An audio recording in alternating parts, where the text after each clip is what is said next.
Hey everyone, this is That Guy in Hutch, Jason Probst, and you're listening to That Podcast in Hutch. Today I have Representative Jim Gartner with me, and there's a really specific reason I wanted to bring him in. There could be a lot of reasons I'd want to talk with him, but today we're going to talk about a bill he's introduced. I believe that's coming before the Agriculture Committee, according to my chairman in Ag today. That will be taking that up. Good. But this bill has to do with the Ornate Box Turtle. So Jim, thanks for coming on and talking to me about your legislation today. Thanks, Jason. Good to be here. So the reason, one of the things I thought when you first raised this issue was that people who don't know the legislation, don't look at it, if they just read the news reports, they're going to see, oh, there's this bill that says you can't possess an ornate box turtle. But as it is the case with a lot of things in the building, there's usually a bigger story behind something, even if it's a seemingly simple piece of legislation. So tell me a little bit about the ornate box turtle and why you have legislation to basically protect the ornate box turtle. Thanks, Jason. Well, number one, the ornate box turtle is the state reptile. And so I had really even forgotten that the ornate box turtle was the state reptile. But one day a friend of mine mentioned to me that she had been to the Topeka Zoo, and a biologist over there was giving a presentation, not on turtles, on something else. But I guess in their conversation, he mentioned that the ornate box turtle was in jeopardy. And so she asked a couple questions, what do you mean? And he sort of explained what the situation has been or what's been going on. And it just so happens that weekend I saw her and she mentioned it to me that, did you know that what's going on with the ornate box turtle? And I said, no, I have no clue. She filled me in and said, you know what we need is a bill to take care of this issue. And of course, I gave it some thought. And the first thing I wanted to do is call the gentleman, a biologist, I believe he's a biologist at the Topeka Zoo, and get more information, explain to me what's going on. So I did. And he was totally surprised that I called him within, a few days of having mentioned this to my friend. And I asked him, what in particular, what's going on with the box turtle? And he said there was a regulation under Wildlife and Parks that had been in effect for a number of years that basically stipulates that if you have a license, either, I assume, fishing or hunting license, that you can possess up to 5 ornate box turtles at a time. And of course, I followed up with, well, number one, I asked him, what would they do with 5 ornate box turtles?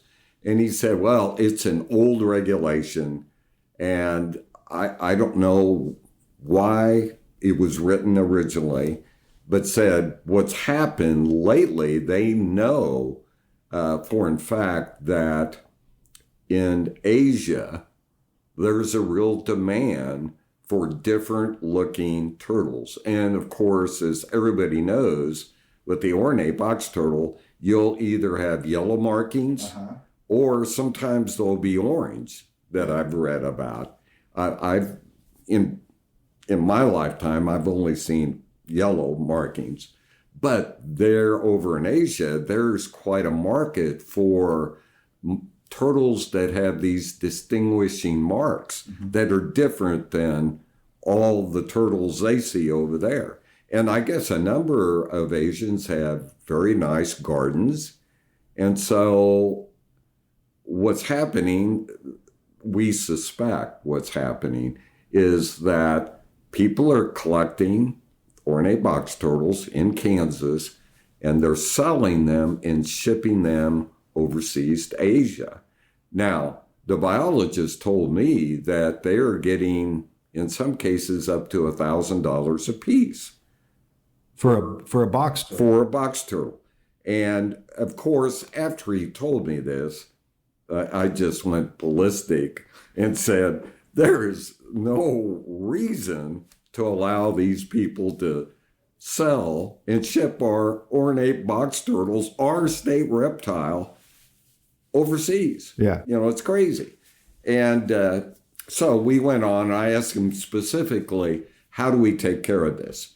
Do we have to file a bill? Can we go in and change the regulations? Mm-hmm. He did some groundwork, contacted Wildlife and Parks, and specifically talked about the regulation that would need to be changed.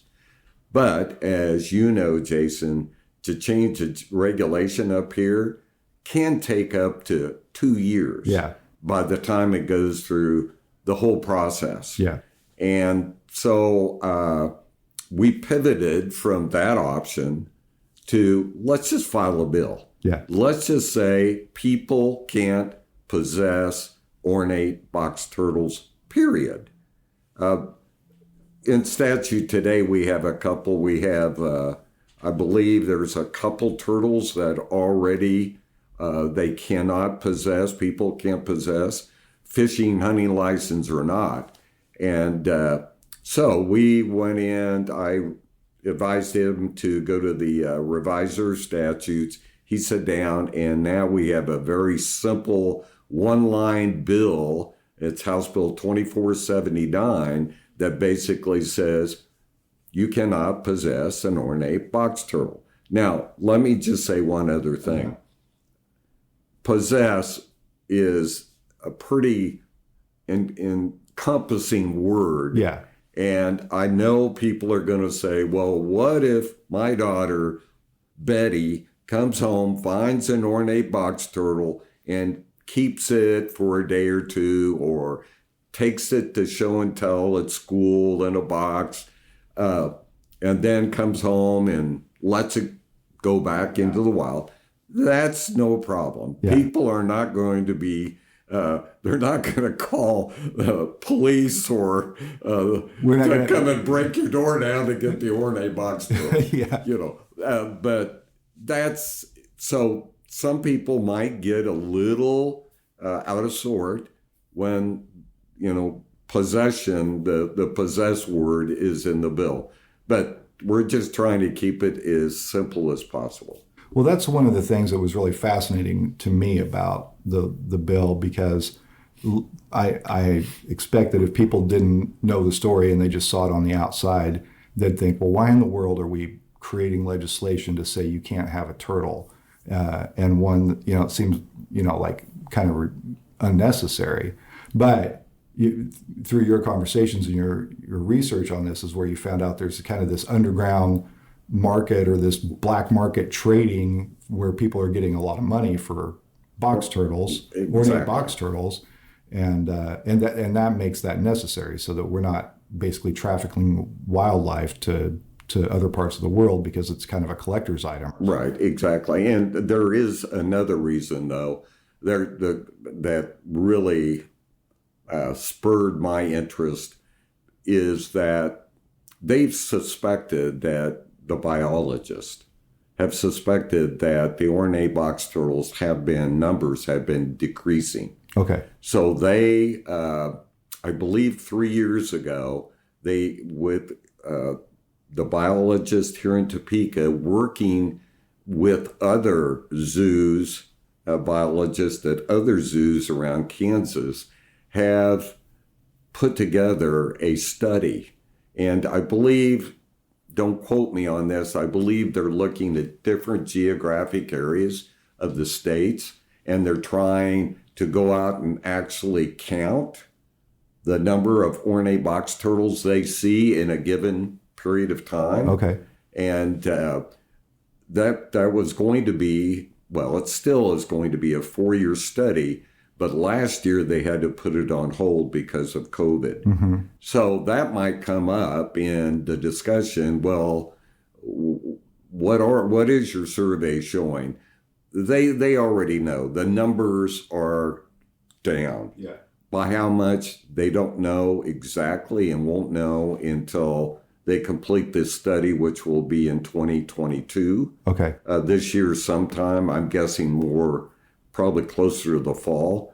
But they know for a fact the numbers are dwindling because he said specifically, the biologist to me, it used to be you could go out on farmland in grassy areas and you could stand there or just walk around and you could count the box turtles.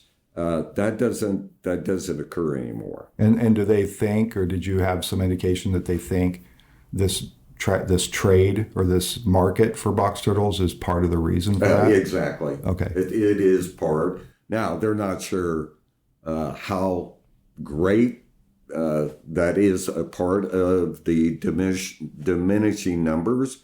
It might have to do with habitat. It might do, environmentally with other items. But until they get the numbers, we really won't know on that. But, in my opinion, I want to save the turtle here in Kansas. I don't want to be shipped overseas for any reason. So that's why I decided to move ahead with this legislation this year. So when you heard that happened, were you surprised? I mean, as surprised as I was when you told me, I guess. It just doesn't, and I guess one of the things that, when you and I talked about this a little bit, that I always find interesting about this job is that you learn about things like that from talking to people, from people who are experts in a field, and you'd never know about them otherwise. Like there'd be no reason for any of us to know anything about the illegal trafficking of ornate box turtles unless we had a conversation with someone who's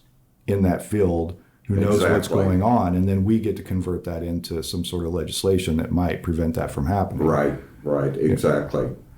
Now, I think we talked a little bit earlier, you said that there's an interesting story on how the box turtle became the state reptile. You said that goes back quite a ways, doesn't it? I was totally surprised because I looked it up a couple days ago just to see how it became the state reptile. And evidently a sixth grade class from Caldwell, Kansas, were looking, I guess, at the ornate box turtle and decided in their class, why shouldn't it be the state reptile? And so they pushed or brought a bill, had their legislator, I assume, file a bill to classify the ornate box turtle as the state reptile. And they pushed it, and it passed in 1986.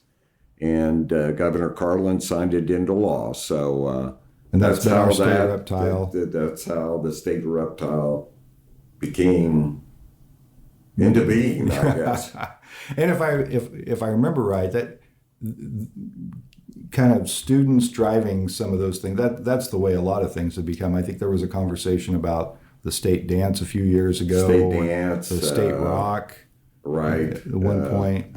And we've had a number, since I've been here, we've had classes come up and push a particular issue, which I think is great. What a great learning experience for them. Yeah, it always ends up very well, right? Because they get to experience the process of legislation, and you have a group of kids that go back and say, hey, we actually got something done. And yeah, maybe we'd have better luck with our legislation if we were young and adorable. I'm not sure. I'm not sure. But maybe we'd have a little higher probability of success. But it's hard to say no to kids, though, when they tell you they really want something. Yeah, it is. But, I didn't know that we have like 14 different species of turtles in Kansas. I had no clue we had that many. And the ornate box turtle, basically, I don't know what they call, a carnivore or carnivore. They'll eat just about anything. I mean, I read where they'll eat meat, but they'll eat vegetables, grass, bugs, grasshoppers. They have quite quite a diversified menu, and they live. This is interesting. It sort of contradicts one another. I read one place they live from 30 to 50 years is the average lifespan. And then another article I read, it said they live from 50 to 100 years. So who knows? Let's split the difference and say 50 years. But it's an interesting subject. Yeah, so you really dived into this, didn't you? I mean, once you started I just working, thought I you got needed interested to know right? a little bit more about the Ornate Box Turtle. Well, if you're gonna stand in defense of the box turtle, you might. Well, I'm going to bring the biologist, the expert. Hopefully, this bill's going to be heard maybe next week in House Agriculture Committee, and I've already contacted the biologist, and he's going to reach out and have some of his other zoo biologists come in and make a case that we need to protect the numbers, basically, because I think right now it's sort of in a middle, you have extinct on one end and just, they're everywhere on the other. And I think right now they're sort of in the middle, tending to go towards the extinct or and we just kind of want to hold the line on we that, want to hold right? the line. Yeah. Make sure that they're still around, especially being our state turtle. Right. Well, one of the things we talked about a little bit. It's interesting that this all just came out of a conversation, right? And the box turtle is a little bit out of what you normally deal in, right? Your normal committees are. Let me see. You're on tax, utilities. Ranking on tax. I'm on utilities, and I'm on agriculture and natural resources budget committee. Yeah. So this isn't the sort of thing you're usually dealing in. You're usually heavily involved in tax and utility policy, but not so much with box turtles. But it really speaks to the nature of a representative government or a citizen legislature, where this is all born out of a conversation that you had with somebody who had a conversation with someone else, and you start to learn about a topic. Right. And realize that. And the Topeka Zoo is actually in my district. Okay. So it's so I had a real interest in finding out more about the issue and then trying to help. Yeah. Well, that's incredible. And it just amazes me that I know that's why I wanted to have you come on and let everybody at home know. When I talked to Jim about coming on, he's like, "Oh, nobody's going to care about that." But I'm convinced that people will, because I just think this process of how something goes from a conversation to a bill is fascinating. But I also think this whole thing that's happening with box turtles, that just there's no real way to know about it unless you're talking to someone who understands what's happening, exactly in that area. I would have never had the slightest clue that this was going on. Yeah, I wouldn't have either. And to think that, that there's a market somewhere else for a box turtle in Kansas that we kind of take for granted, right? Because we've seen them around. Based on my experience as a kid, I would have thought that I'd gladly ship out snapping turtles. I didn't like snapping turtles very much as a kid, but exactly. Neither do I. But it turns out nobody wants a snapping turtle, right? No. There's no market for snappers, I don't think. No. Now, tell me how long. When did you come into the legislature? I filed in 2016, June 1st, for a seat that. My representative had announced her retirement, and then 2 weeks later she came and I filed, and then 2 weeks later she came to me and said, "I'm going to resign because I have some health issues." And so she resigned, and then I was appointed by the precinct committeemen, committee women to take her place and fill out her term. And then in that November, I had an opponent, and I ran against him one. So I started in June 2016, and then elected in November, and then started the session in 2017. Okay. And then you had told me too that years before you worked about 30 years for Southwestern Bell, or what later became AT&T. Yes. What kind of work did you do for them? Oh, I did various jobs. I was one of the first of two. There were two of us that started in Topeka, Kansas in 1972 as mail telephone operators. That was after affirmative action had passed, and businesses, companies were really forced to hire folks in non-traditional jobs, and an operator was a very non-traditional job for a male. Yeah. And so we, myself and another fellow who ended up working for Bell for about 30 years also, we were the first two male telephone operators in the state of Kansas. Now, what was that job like? What It did was you interesting. I sat at a cord board with all these cords in front of me do? And literally plugged plugged in. I made long distance calls for people, credit card calls. Everything went through. Basically, back then there was no really direct dial. You to go long distance, you had to call the operator. And then they would connect you to another system somewhere else. Circuits or that would go to another location, and then that location would route the call to its final termination place. So, I'd never even thought. I mean, I'm old enough to know when it costs to call long distance. We lived in a small town, and even calling to Hutchinson was a big deal. Yeah, because you didn't want to pay for if you weren't in a dialing area or what was it called? I forget what metropolitan dialing area like Wichita.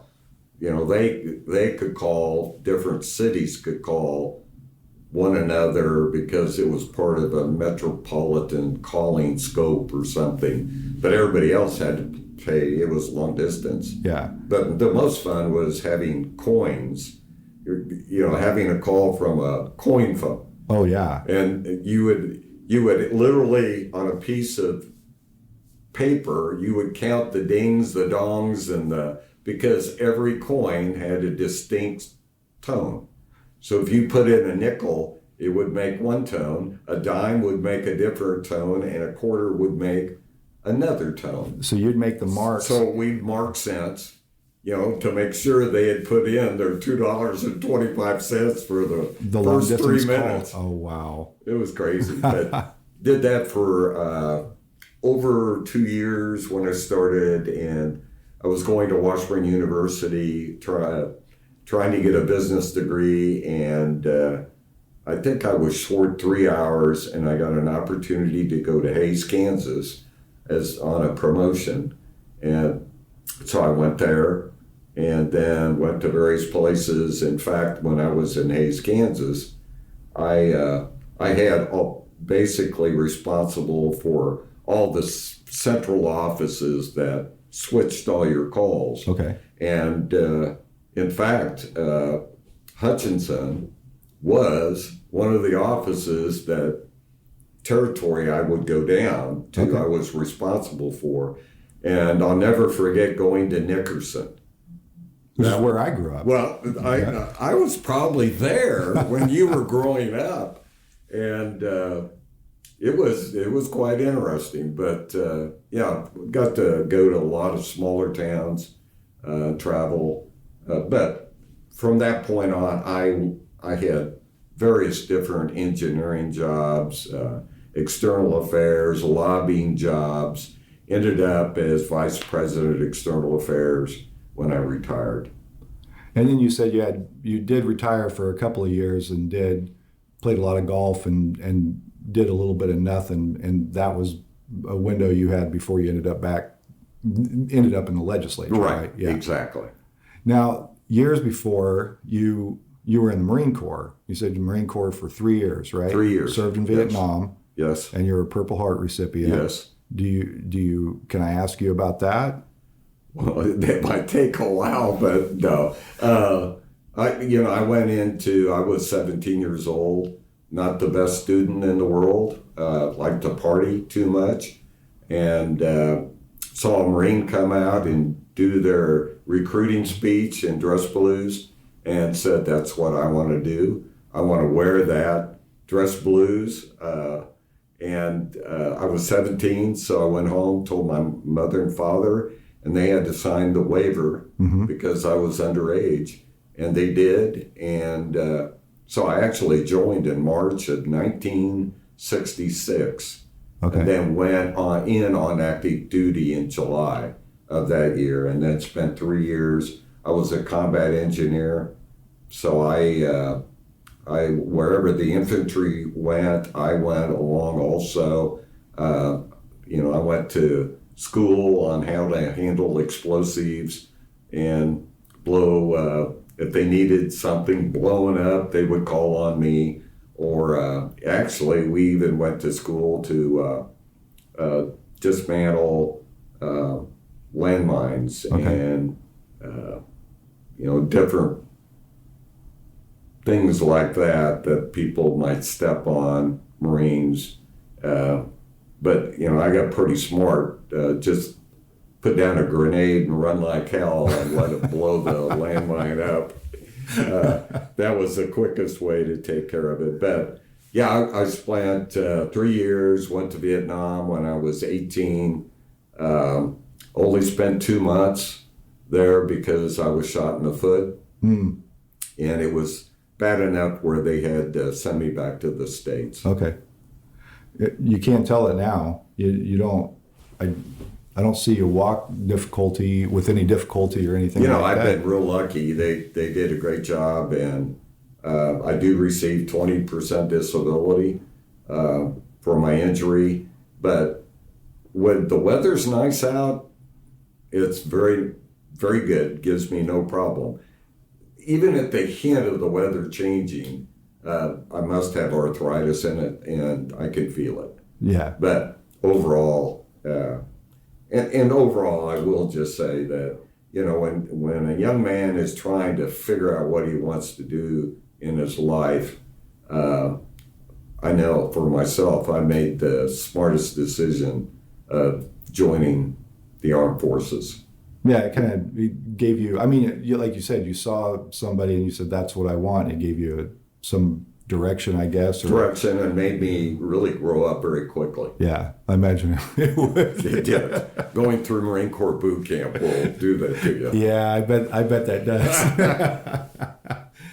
So, trying to think what else I want to make sure and cover with you here, and I need to say, well, thanks for your service. I need to say that. Make sure, and you're welcome. We haven't been able to talk too in depth about that, and I know you could talk a lot more. But it's interesting to hear your job as a combat engineer. It sounds like you're basically clearing out whatever they didn't want, right? Right. If there was something in infantry's way, you were the guy that came in. And, yeah. If they saw a landmine or a mine, or they call them bouncing betties, that you step on them, they come up 3 feet and then explode. We knew how. We were taught how to disengage those manually. But as I said, it was easier just to blow them in place. But probably one of the funniest stories back in Nam was we went into a village, and the infantry did find some caches of underground, basically hidden, of food, rice that we believe, and we're pretty sure the enemy were storing there. So the commander called for engineers up, to have us come up, and he said, look, you got to blow this in place. And I looked at my friend and I said, there's a specific calculation you have to go through on how many blocks of C4 that you should put in this hole. And we sort of looked at one another and, just shrugged our shoulders and said, I think 3 will do. So we put 3 blocks of C4 in this and blasting caps, and ran it far away. And you have to let everybody know, of course, fire in the hole. You have to say it 3 times. Even in Vietnam, you have to follow those guidelines. And we hit the switch, blew this crater up, and I think it rained rice for miles. I mean, I think we blew this rice up into the stratosphere, and the commanding officer just looked at us and shook his head, after all this rice was coming down. Because he knew it wasn't a precision calculation. It wasn't a precision calculation, correct. Well, looking at the session coming up, talk to me a little bit about what we have a lot going on, a lot of moving pieces, a lot of big issues this year.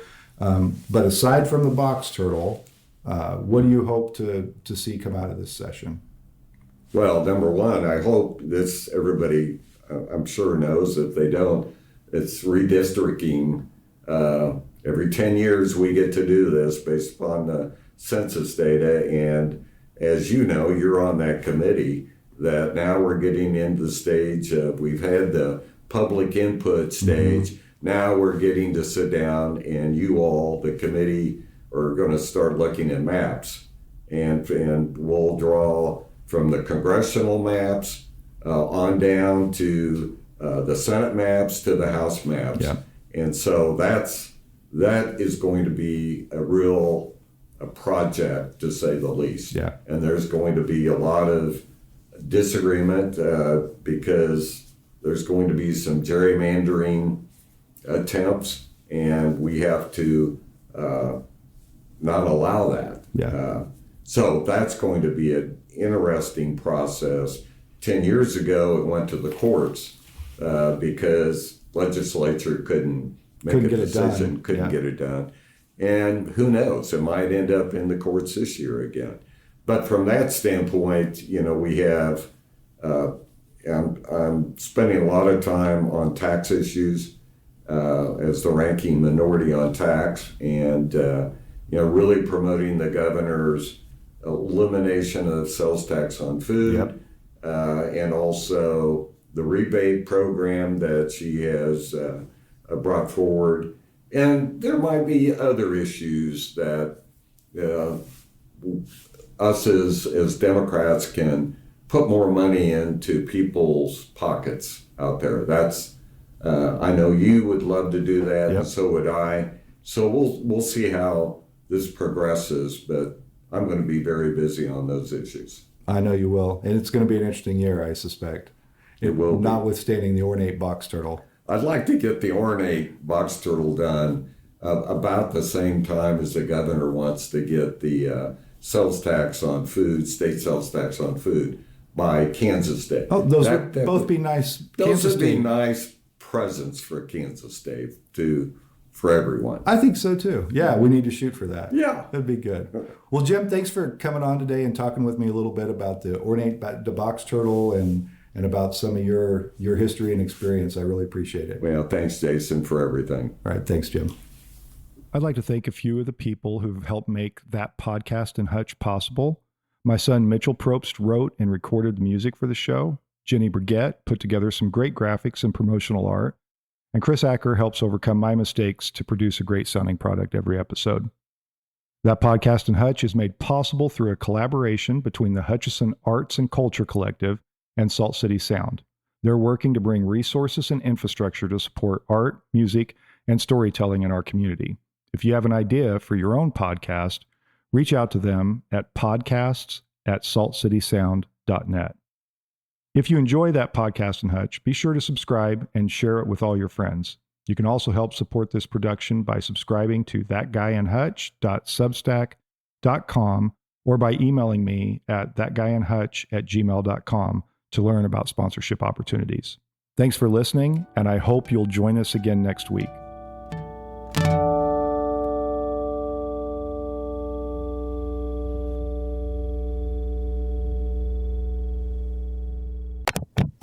A Salt City Sound production.